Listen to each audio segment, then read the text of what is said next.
Hey guys, it's Mishel, Deception Bytes, and I wanted to bring one more thing to you tonight because when I saw this, I could not believe it. No, really, I couldn't. Can you believe that that old hill dog is still paying private spies to dig up dirt on Trump? Have you ever, in your entire life, seen such a sore loser? I know 5-year-olds that are better at losing than her. I mean, they don't go and carry on like she does. Really. I've never seen the likes of it. Like, how old is this woman? 12? No. 12, you'd expect better behavior out of a 12-year-old. What, 4? Maybe? 3? I don't know. Like, what is her deal?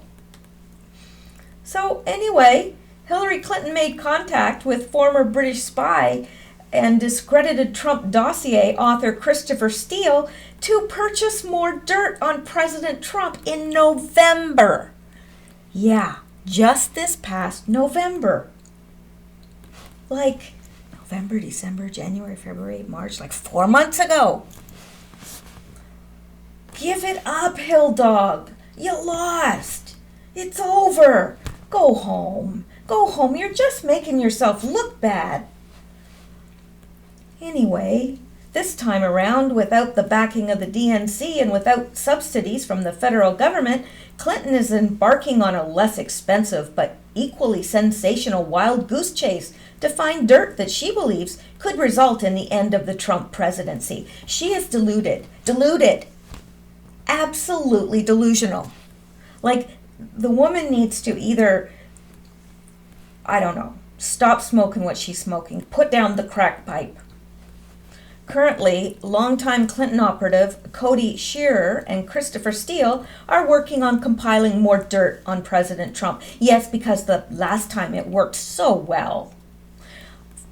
Anyway, from Russian sources, of course, because they have to prove that there's something to do with the Russians, because they're absolutely, positively obsessed with Russians. Anyway, from Russian sources, including close associates of members of the Russian FSB, some say that Shearer and Steele may be working with some of the same sources of the original Trump dossier, including Sergei Milyan, a Belarusian American businessman. Well, sure, why not? Because, I mean, it worked the first time, so why not throw good money after bad? Why not? It's her money. Gosh. Like, honestly, like, the sheer stupidity of this is mind-boggling. Cody Shearer and Christopher Steele are now working from a de facto office in Vienna, Austria. Their point of contact for the operation is Clinton associate Sidney Blumenthal, who is said to relay the information to Hillary Clinton herself. The pair of spooks is said to be paid $800,000 a year along with reimbursement for expenses. Look, if they want to pay me $800,000 a year, I can make up some stuff. Look, I can make up some good stuff. It would be believable. It'd be better than the Trump dossier. Honestly, that Steele dossier, I could do better than that. Really, I could.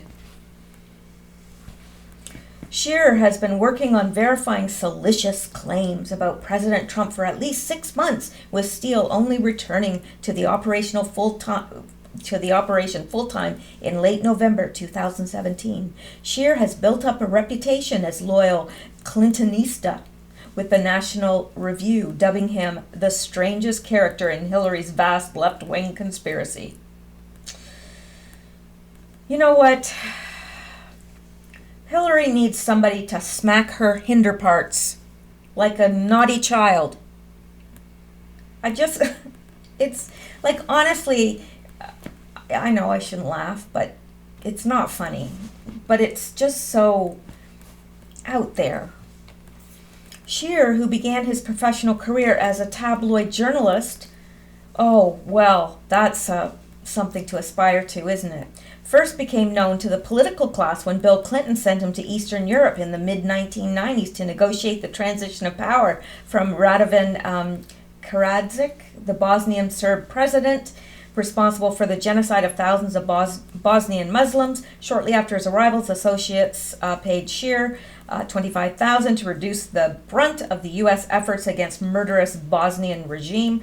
When word of this payment reached Washington, D.C. via the presidential daily briefing, Bill Clinton ordered the State Department to demand that Scheer stop the operation, fearing that the publication of Scheer's duplicity would create an even more politically fraught situation for the already troubled Clinton White House. For Cody Scheer, double dealing in Bosnia would be first of many Clinton scandals he was involved in.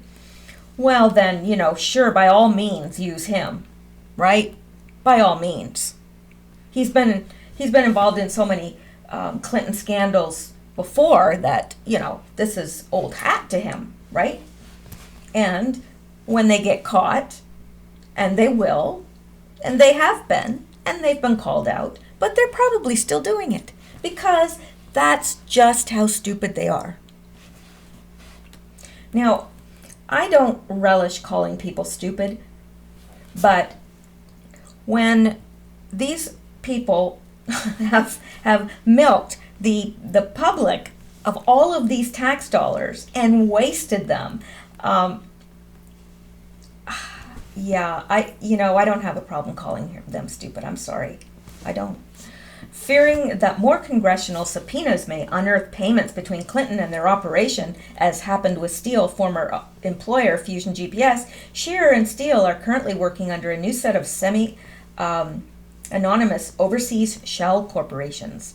President Trump has only visited Russia on 2 occasions, once to explore the development of a hotel in 1987, and the second time to host the Miss Universe pageant in 2013 after owning the pageant for nearly 2 decades. Accordingly, Scheer and Steele are having a hard time producing anything more than unverified claims for Clinton, akin to the ones published in Fusion GPS original dossier. Do you think if they couldn't have found it the first time, that they would have, and they would have used it? So is it any surprise that you're finding only unverified claims? And this is a surprise to them? Scheer is seen as an easy target of Russian scammers. Yeah, I should say so. Who have repeatedly tried to sell him phony information on Trump, including a video of Trump socializing with prostitutes in Moscow, which turned out to be entirely fake. The Russians who were trying to sell this video to both Scheer and the CIA eventually managed to convince the CIA to pay him $100,000 cash in a Vienna hotel room in exchange for the fake video, which was originally posted publicly on a British blog. Oh, how embarrassing. How embarrassing. The CIA paid him $100,000. Where do you think that $100,000 came from? Yep, you and me. Yep, that's right. That's right. Our tax dollars at work. Yeah, so there you go. I wanted to share that with you guys because I thought that you would find it just as interesting as I do. So anyway, there you go. Enjoy. Now, I really am going to go to bed, and you can't stop me. So I will talk to you later, and I hope you have a good night. And remember, if you want to be subscribed, keep checking to see that you still are subscribed, because they keep knocking off my subscribers, and they keep resubscribing. But just check on that. Anyway, thank you so much. See you next time.